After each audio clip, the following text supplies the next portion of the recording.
You were a useful distraction, but I have gods to kill. The ring to Laconia is now closed. You're on your own.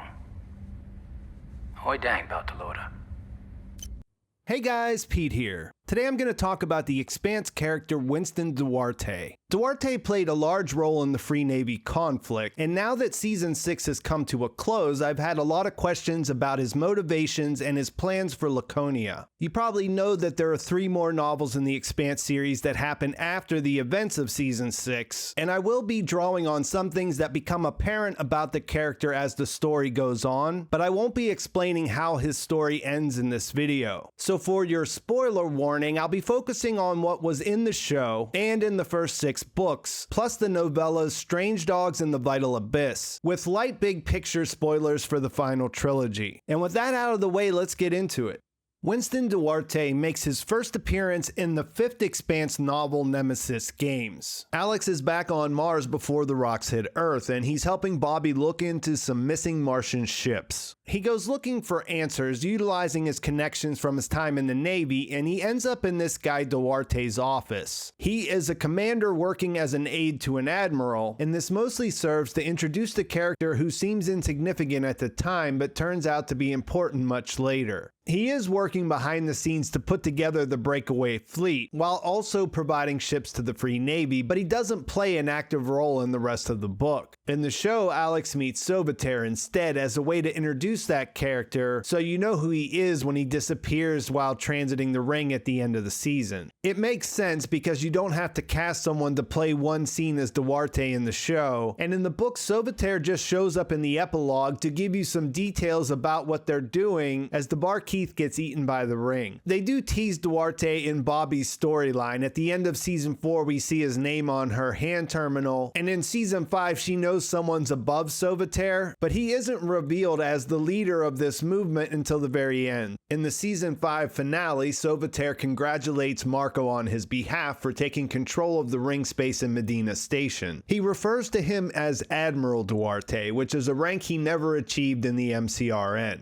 I don't think it's a spoiler to say that Duarte is a bad guy, and what I think makes him compelling in that role is the conditions that existed to allow him to set his plans in motion. In Season 6, Episode 4, when he's talking to Cara, he says he lost a place, and tells her he needs it to be a sacrifice so that the dream of Mars still matters. This dream is at the heart of the Laconia story, and a brief look at the history of Mars highlights why. Mars started out as a colony, a place where Earthers who were unhappy on the planet could look to for the chance at a brighter future. As the population increased, there weren't enough jobs for everyone on Earth, and half of its citizens survived through what's called basic assistance. This is only for sustenance and shouldn't be confused with a universal basic income. People on basic can't work. It's extremely hard to get off of it. They can't have children in most cases, and because their basic needs are taken care of, they have no actual money. Think disposable paper, clothing, and rice with textured protein instead of a monthly check. This can be a little confusing because you often hear Martians or Belters refer to Earthers as lazy takers who are content with a life of leisure where everything is handed to them. And the reality of being on basic is a lot more complicated than that. In the early days of Mars, on the other hand, there was a lot of work that needed to be done to make it a habitable place. Work with purpose, something people could get behind to feel like they were making a difference. The generations-long project to terraform the planet is what defined the society, and this commitment to a shared goal is what set them apart from those lucky Earthers who have it so easy back on the homeworld.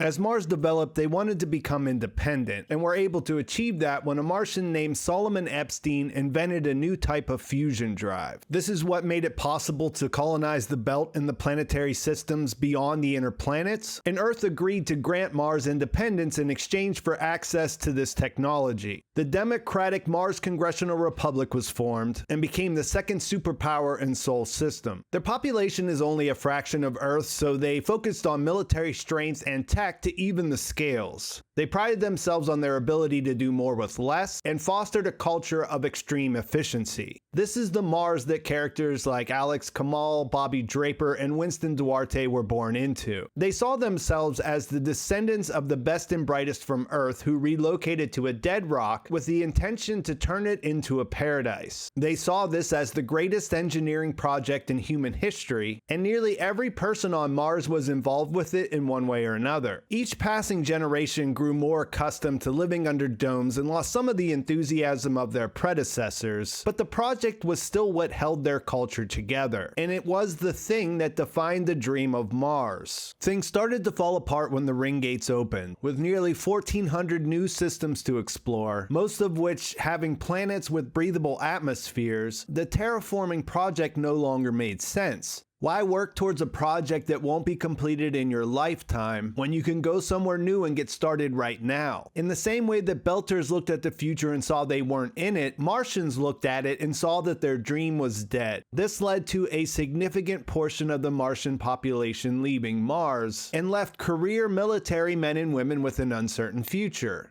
Winston Duarte saw the writing on the wall and an opportunity in this. He was able to get a lot of those military people to buy into a new and improved Martian dream on a brand new planet where they could start from scratch. As I mentioned before, when Alex met Duarte, he was no one special, just a career officer in the Navy. What you'll learn later is that at university he displayed a kind of genius for logistics, and in his thesis he laid out a viable path for Mars to take control of the solar system without firing a shot. None of his superiors took notice, so he just settled into doing his job for decades. That allowed him access to data from the early probes that went through the gates right after they opened, and that's when he noticed Laconia's orbital platforms. Those fit right into Mars's philosophy of having a technological edge to overcome the sheer size of Earth's Navy. With that information, he shifted to organizing an amazing theft that would put him in control of a third of the Martian Navy's ships, while he armed the most radical factions of the OPA to create a diversion.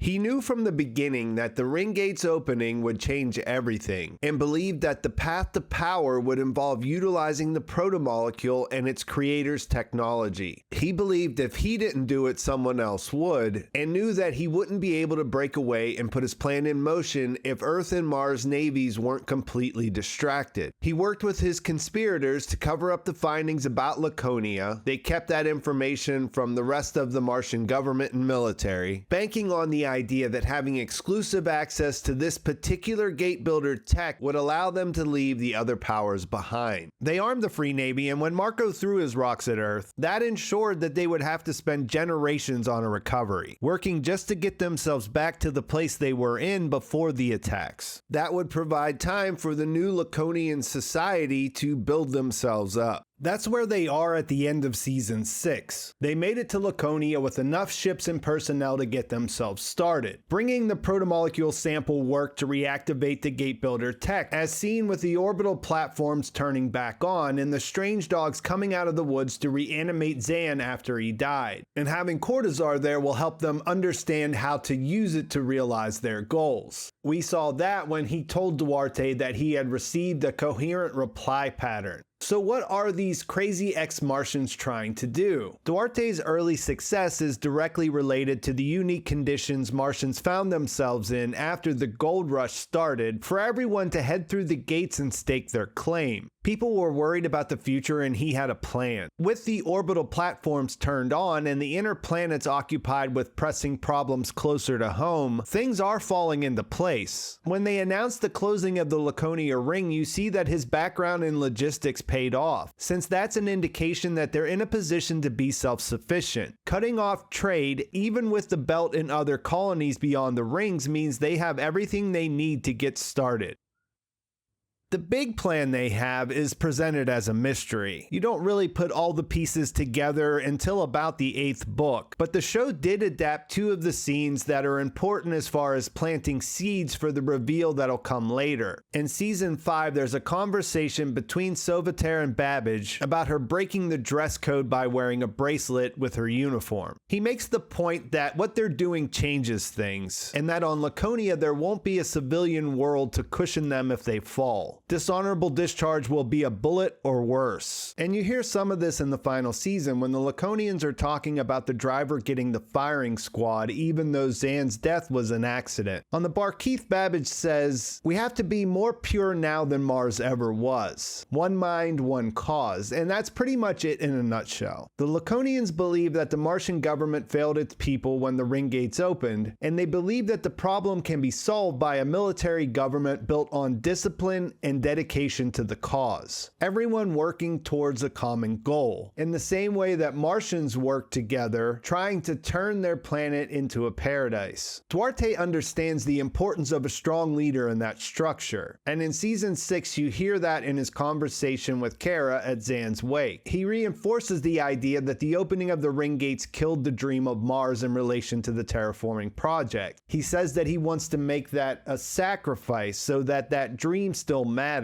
And he says, when those rings open, we all ran out into the universe like your brother ran out into that road. No one could stop us, so instead, someone has to keep us safe, or at least try. He sees himself as that person. The fact that somebody else was going to do this if he didn't was a big part of his motivation in getting this in motion in the first place. Now that he's been able to pull that off, and they have a nice new planet with some tech that the rest of humanity doesn't have access to, you can see why people would follow him, or at least you could see why these specific people would follow him. And if you want to see how that turns out, I suppose you need to read the final trilogy in the book series.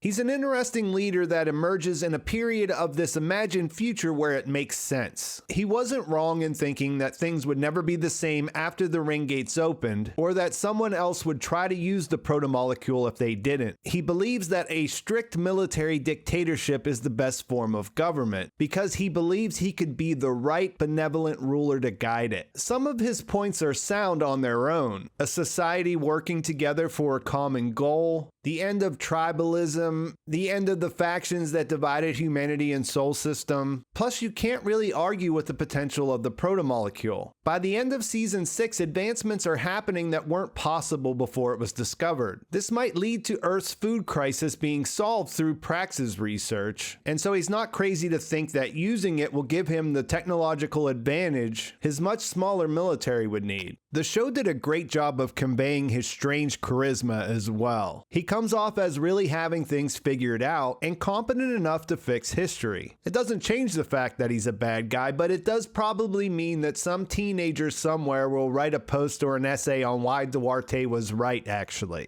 What I've talked about so far is just the introduction, and things do get pretty interesting. There's one other thing that drives him, and he hints at it in his conversation with Cara when he says someone has to keep us safe, and makes it more explicit talking to Marco when he says he has gods to kill. Duarte understands that the civilization that created the protomolecule was far more advanced than humanity, and that another civilization came along and wiped them out of existence. He believes that the unknown aggressors will eventually pose a threat to humans, and that knowing that means that he would be responsible for neutralizing it if he's going to be the leader. And I think that's a good place to leave things. Let me know in the comments what you thought about this character in the TV show, and if you want to talk about the books, just make sure you mark those spoilers so they won't ruin it for people who haven't read ahead. Please like this video if you enjoyed it. Please subscribe to my channel if you haven't already. And thanks for watching. I'll talk to you soon.